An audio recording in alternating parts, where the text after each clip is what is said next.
आज हम लोग गीता के प्रथम अध्याय के दूसरे श्लोक पर चर्चा करेंगे।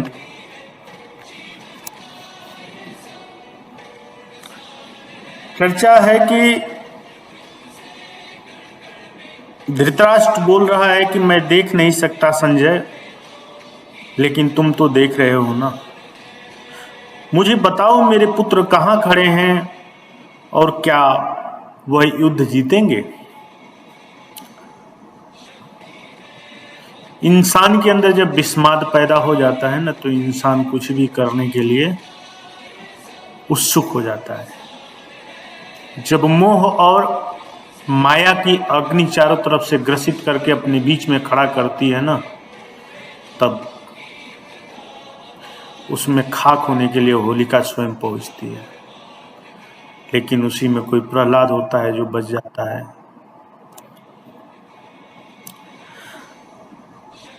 आज होलिका बन के खड़े हैं धृतराष्ट्र, और साथ में खड़े हैं दिव्य दृष्टि के मन स्थिति को जानने वाले संजय उनके साथ में।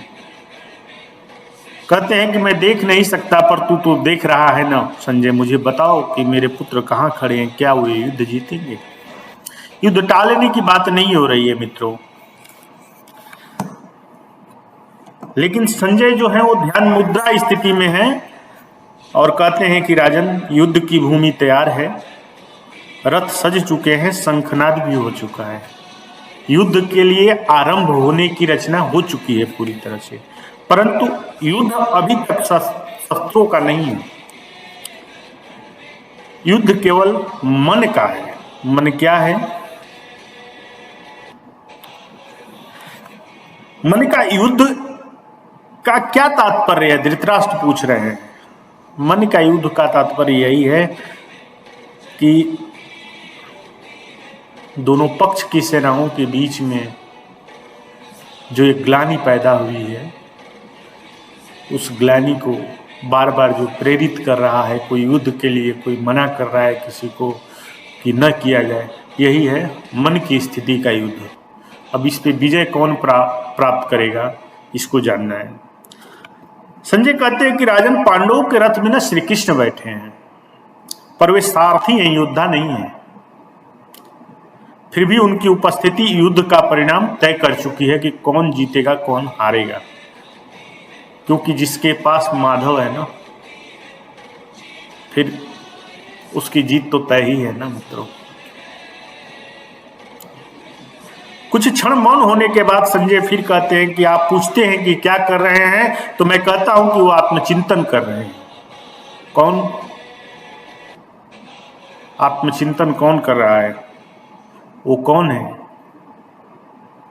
उसी कौरव वंश के कुछ अलग थे उत्तराधिकारी, कुमार अर्जुन जो हैं, आत्मचिंतन कर रहे हैं। अर्जुन ने धनुष रख दिया है महाराज, वो युद्ध नहीं करना चाहते हैं। धृतराष्ट्र इस बात को जब जानता है तो पूछता है कि क्यों अर्जुन, क्यों नहीं युद्ध करना चाहते हैं संजय? तुम तो जानते हो ना, तुम तो देख रहे हो, बताओ ना। संजय कहते हैं कि राजन, वह सोच में डूब गए हैं। अपने संगे संबंधियों को देखकर उनका मन द्रवित हो उठा है।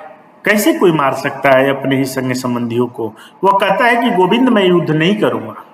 कौन कह रहा है? तो अर्जुन कह रहे हैं। देखिए, अर्जुन के अंदर जब द्वंद्व पैदा हुआ है ना, तो श्री कृष्ण उस मौन की उपस्थिति है। श्रीमद् भागवत गीता का प्रथम अध्याय का द्वितीय श्लोक में संजय कहते हैं कि दृष्ट्वा तु पांडवानीकम व्यूढ़ं दुर्योधनस्तदा आचार्यमुपसंगम्य राजा वचनं ब्रवीत।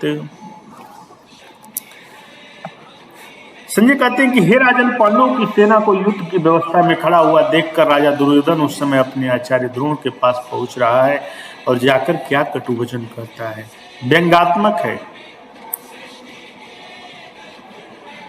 आप समझिए कि हम आपके पक्ष में खड़े हैं, एक ही परिवार के दो सदस्य आपस में दो पक्ष की तरफ से समय सीमा की तय रेखा में लड़ने के लिए तैयार है। कुरुक्षेत्र का मैदान तैयार होता है, युद्ध की भीषण तैयारी होती है, रथ ध्वजा घोड़े तलवारें, चारों ओर शंखनाद की ध्वनि होती है। शांत है लेकिन स्थिति बहुत गंभीर है मेरे मित्रों। संजय कहते हैं कि हे राजन, जब पांडवों की सेना एक उत्तम व्यवस्था में खड़ी हुई है ना, और उनके पीछे खड़े विराट, द्रुपद और धृष्टद्युम्न और स्वयं भगवान श्री कृष्ण तथा दुर्योधन को पहली बार इस खड़े व्यक्तियों को देखकर एक भय का स्पर्श हुआ है।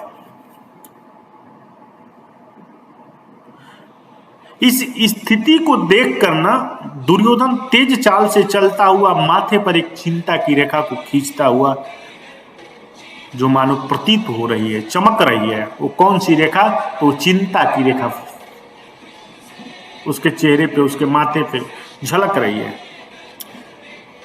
पीछे कुछ सेनापति वह सीधे जाता है अब आचार्य द्रोण की ओर और ऊंचे स्वर में पर संयमित अवस्था में द्रोण को बोल रहा है, भड़काने की अवस्था में बोल रहा है, गुरुदेव आप देख रहे हैं कि पांडवों ने कैसी व्यूह की रचना कर ली है। धृष्टद्युम्न द्रुपद पुत्र जो पांडवों का सेनापति बना है, आज आपके शिष्य अब शत्रु पक्ष में हैं। आपको पता है क्यों द्रोणाचार्य को नहीं दिख रहा था कि हमारे ही शिष्य आज हमारे खिलाफ खड़े हैं? भड़काने की अवस्था है। बोल रहा है, क्या आपने कभी सोचा था कि युद्ध में हम अपने ही शिष्यों से जूझेंगे, अपने ही शिष्यों के साथ लड़ेंगे? लेकिन फिर भी उस स्थिति में गुरु द्रोण शांत स्थिति में खड़े हैं और उनके मुख पर कोई भी भाव नहीं है। लेकिन फिर भी दुर्योधन थोड़ा एक व्यंग्यात्मक शैली में बोलता है। ये वही धृष्टद्युम्न है जिसे आपने स्वयं अस्त्र और शस्त्र की विद्या दी है गुरुदेव, और आज वही आपके सामने खड़ा है आपके शत्रु के रूप में। आग भरने की कोशिश हो रही है दुर्योधन के द्वारा।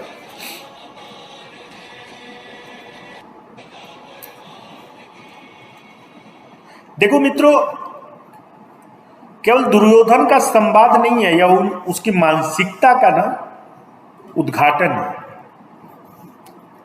धृतराष्ट्र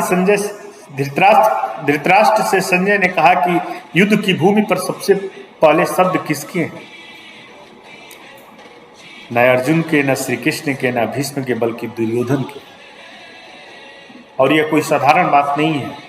दुर्योधन के लिए ना यह घबराहट और यह चिंता है।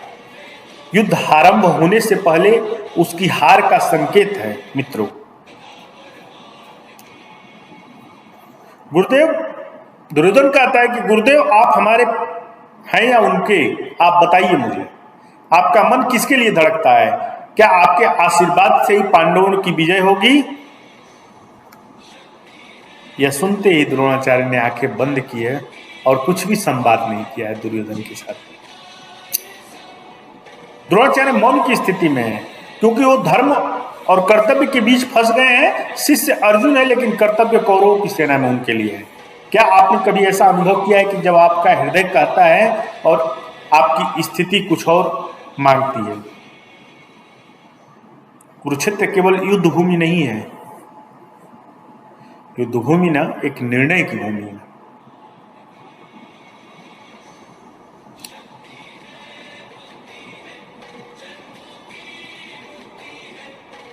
श्रोताओं, द्वितीय श्लोक में ना मन की दो स्थिति है।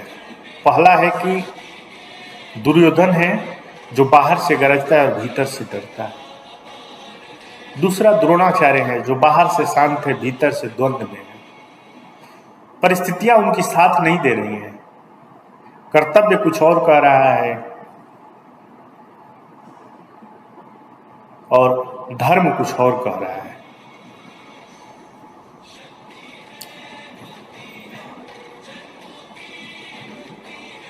और दोनों को देख रहा है।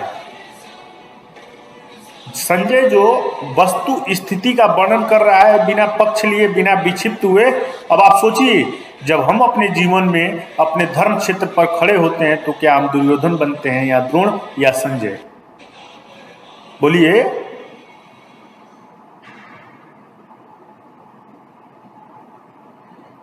इसीलिए मित्रों, यह जानना जरूरी है कि हम किस स्थिति में अवलोकन कर रहे हैं अपने आप को। जानना है कि जब हम अपने धर्म क्षेत्र में खड़े हैं तो हमें क्या बनना है। दुर्योधन बनना है, द्रोण बनना है, अर्जुन बनना है, श्री कृष्ण बनना है या संजय बनना है। परिस्थितियां अनुकूल नहीं होगी आपके, लेकिन आपको अनुकूल होना पड़ेगा परिस्थितियों के साथ साथ। यदि आप परिस्थितियों को बदलने की कोशिश करेंगे ना, तो परिस्थितियां अपने आप चेंज नहीं होगी, परिस्थितियों के अनुसार आपको भी चेंज होना पड़ेगा। कहीं कहीं धर्म भी फंसता है, कहीं कहीं द्वंद्व भी फंसता है, और कहीं कहीं धर्म और कर्तव्य पक्ष में दोनों द्वंद्व फंस जाता है बीच में आके। समझना आपको और हमको है कि करना क्या है उस